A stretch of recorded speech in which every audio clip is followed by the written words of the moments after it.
उल्हासनगर महानगरपालिकेच्या महापौर आणि उपमहापौर यांची आज निवड करण्यात आली होती. ही औपचारिकताच होतीच, कारण की आधी सगळं ठरवलं गेलं होतं. अशातच महापौर म्हणून अश्विनी कमलेश निकम यांची निवड झालेली आहे. सोबतच उपमहापौर म्हणून भारतीय जनता पक्षाचे अमर लूण यांची निवड झालेली आहे. अशातच अनेक जे तर्कवितर्क लावले होते की हे महायुती त्यांची परत टिकणार आहे की नाही टिकणार, अशातच ते एकत्रपणे आलेले आहेत आणि आता हे सत्ता त्यांनी स्थापन केली.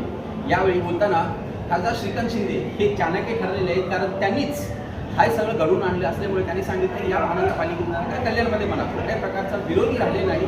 आम्ही केंद्राप्रमाणे राज्यात ज्याप्रमाणे सत्ता जनतेची सेवा करत होतो त्याचप्रमाणे आम्ही उल्हासनगरमध्ये देखील सेवा करू आणि जनतेसाठी जे काय करावं लागायचं, जे काही निधी द्यावा लागेल असेल तो निधी आम्ही पुरवू आणि या शहराचा विकास करू. महानगरपालिकेमध्ये एकदा महायुतीचं ताकद जे आहे, सत्ता जी आहे स्थापना झालेली आहे. महायुतीचे महापौर आणि उपमहापौर या ठिकाणी विराजमान झालेले आहेत. शिवसेनेचे महापौर आणि भारतीय जनता पार्टीचे उपमहापौर या दोघांना देखील मी खूप खूप अभिनंदन दोघांचं करतो, खूप खूप शुभेच्छा देतो.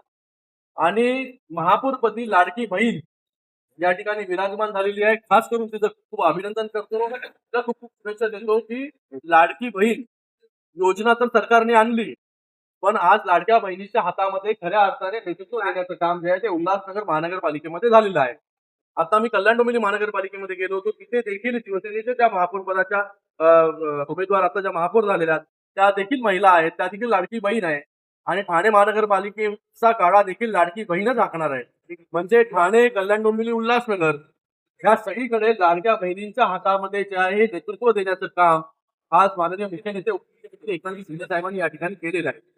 उल्हासनगर महानगरपालिकेमध्ये महायुतीची ताकद मोठ्या प्रमाणामध्ये आपल्याला पाहायला मिळते. म्हणूनच या ठिकाणी महायुतीचा महापौर आणि उपमहापौर बसलेला आहे. उल्हासनगर महानगरपालिकेमध्ये देखील महायुतीचे महापौर आणि उपमहापौर यांच्या नेतृत्वाखाली आजपासूनचा कारभार जो आहे तो या ठिकाणी सुरू होणार आहे. मी दोघांनाही खूप खूप शुभेच्छा देतो. या उल्हासनगरसाठी चांगल्या पॉझिटिव्ह या ठिकाणी घेऊन या, चांगल्या योजना या ठिकाणी घेऊन या आणि त्याच्या मागे आम्ही सगळे लोकप्रतिनिधी ताकदीने उभे राहू. डोंबिवलीमध्ये पण नाही, उल्हासनगरमध्ये पण नाही, ठाण्यामध्ये पण नाही, कुठेच विरोधी पक्ष नेता जो आहे तो विरोधी पक्ष जो आहे तो राहिलेला नाही. कारण की महायुतीचं काम या जिल्ह्यामध्ये एवढं भक्कम आहे, त्यासाठी जे आहे ते विरोधी पक्ष नेता आपल्याला या ठिकाणी पाहायला मिळत नाही. लोकांचा विश्वास खासदार महायुतीचा, आमदार महायुतीचा, आता महापौर होईल महायुतीचा. तर महायुतीचंच जे वर्चस्व या जिल्ह्यामध्ये गेले अनेक वर्ष राहिलेलं आहे. येणाऱ्या पंचवर्षामध्ये या उल्हासनगर महानगरपालिकेमध्ये चांगली कामं जी आहेत ती होतील अशी अपेक्षा, त्याचबरोबर दोघांना देखील शुभेच्छा देखील देतो.